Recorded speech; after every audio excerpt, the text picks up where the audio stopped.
Astro సిండికేట్లో మీ personal and business promotions కోసం కింది నెంబర్కు కాంటాక్ట్ చేయండి.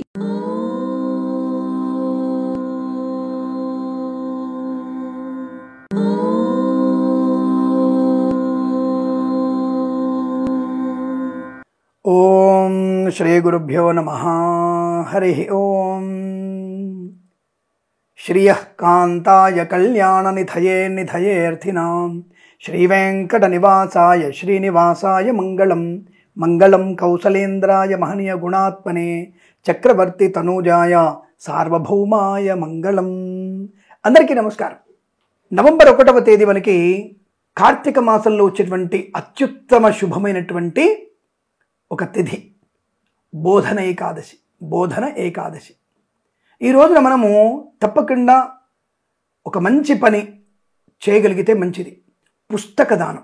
ఎవరికైనా సరే భగవద్గీత కానీ లేదా స్కూల్ పిల్లలకి నోటు పుస్తకాలు కానీ పెన్నులు కానీ దానం చేసుకుంటే చాలా మంచిది. అలాగే కార్తీక దామోదరుడి యొక్క ప్రీత్యర్థం ఈరోజు పత్తిని కూడా దానం చేసుకోవాలి. ఒక దీపము పత్తి ఏదైనా దానం ఇస్తే ఇబ్బంది అవుతుంది అనుకుంటే దేవాలయానికి వెళ్ళి కొన్ని ప్రమిదలు, మట్టి ప్రమిదలు, ఏదన్నా మంచి పిండి ప్రమిదలు, ఉసిరికాయలు, కొన్ని వత్తులు అక్కడ పెట్టేయండి. అద్భుతమైనటువంటి దీపదానము చేస్తున్న వారి నుంచి 5% మీకు తప్పనిసరిగా పుణ్యప్రాప్తి ఉంటుంది. దీపం ఎవరైతే వెలిగిస్తున్నారో దాని యొక్క 5% మీకు పుణ్యప్రాప్తి ఉంటుంది. 50 ప్రమిదలు ఇచ్చేయండి, 50 ఒత్తులు ఇవ్వండి, 100 ఒత్తులు ఇవ్వండి. అలాగే ఉసిరికాయలు అక్కడ పెట్టండి, ఒక 50 ఉసిరికాయలు పెట్టండి.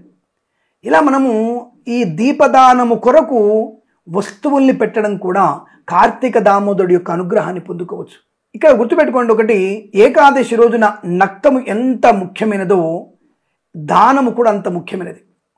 కార్తీక మాసంలో చేసేటువంటి యజ్ఞ, యాగ, దాన, స్నానము, దీపము ఇవన్నీ కూడా మనకి అత్యుత్తమ శుభయోగాన్ని కలిస్తాయని చెప్పుకున్నాం మనం.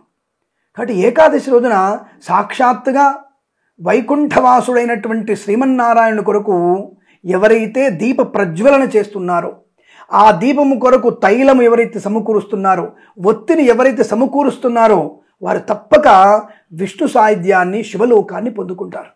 ఇందులో సందేహమే లేదు. ఏమిటంటే దీపం పెడితే పోతారా అనుకోకండి.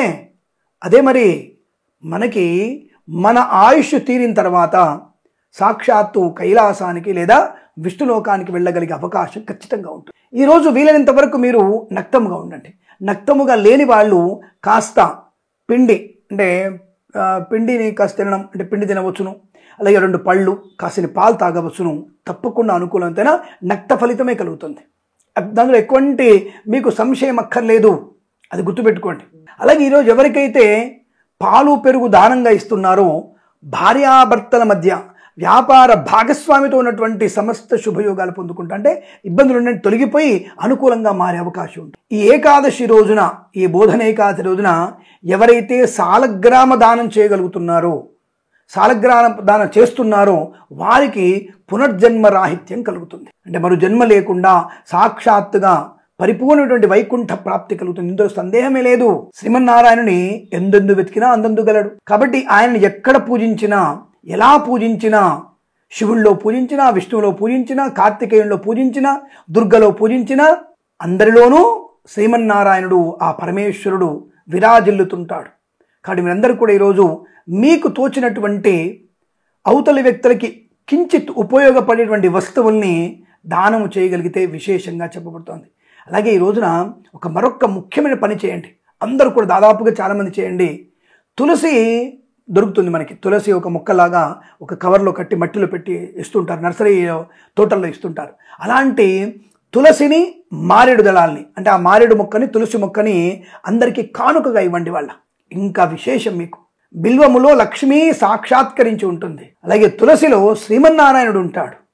కాబట్టి ఆ 2 మనము ఇవ్వడం వల్ల తప్పనిసరిగా ఆ యొక్క పరమేశ్వరుడి పార్వతీదేవి అనుగ్రహాన్ని, నారాయణుడి లక్ష్మీదేవి అనుగ్రహాన్ని పొందుకునే అవకాశం ఉంటుంది. కాబట్టి ఎవరైతే ఈ 2 మొక్కల్ని దానంగా ఇస్తారో వారింట లక్ష్మీదేవి స్థిరంగా ఉంటుంది. ఇది ఖచ్చితం, ఇది నిజం, ఇది మాత్రమే నిజం. అలా తీసుకెళ్లిన మొక్కలకి రోజు మనము పెంచి పోషిస్తే అద్భుతమైనటువంటి సమస్త శుభయోగాలు పొందుకోవడం ఖాయం. కాబట్టి ఈ బోధన ఏకాదశి రోజున సాయంకాలం పూట దీపదానం, దీప ప్రజ్వలన, తులసి బిల్వ మొక్కల దానము, వస్త్రదానము, అలాగే యజ్ఞము, యాగము, విష్ణు సహస్రనామ పారాయణము, అలాగే ఉసిరిక దానము, అలాగే సాయంకాల సమయంలో విష్ణు సహస్రనామ పారాయణ చేసిన వారికి విశేషమైన యోగం కలుగుతుంది. అలాగే ఈ బోధన ఏకాదశి రోజున ఇంకొక విశేషం ఉందండోయ్. ఎవరైతే మర్రి చెట్టు కింద, రావి చెట్టు కింద తేనెను ఆకుల్లో పెట్టి తేనెను చెట్టు మొదళ్ళు పెడుతున్నారో వారికి శనేశ్వరుడి యొక్క సంపూర్ణ అనుగ్రహాన్ని పొందుకొని ఏలినాటి దోషం కానీ, అష్టమ దోషం కానీ, చతుర్దశ దోషం కానీ ఉన్నవారికి శనేశ్వర గ్రహ అనుగ్రహాన్ని పొందుకునే అవకాశం. అందులో కాసింత బియ్యపిండి వేసినా మంచిదే, ఆ తేనె ఆకులో కదా బియ్యపిండి వేసినా మంచిదే. అద్భుతమైనటువంటి శనేశ్వరుడి అనుగ్రహం పొందుకోవడం ఖాయం. ఆర్థిక విషయాల వెసులుబాటు కూడా అద్భుతంగా ఉంటుంది. ఇది గుర్తుంచుకోండి. తప్పకుండా మనకి నవంబర్ 1వ తేదీ పరమేశ్వరుడు అనుగ్రహం కొరకు, శ్రీమన్నారాయణ అనుగ్రహం కొరకు నేను చెప్పినవి చేయండి, తప్పకుండా జరిగి తీరుతుంది. ఇది నిజం. శుభమస్తు. సర్వే జనా సుఖినో భవంతు. ప్రేమతో మీ కిరణ్ శర్మ.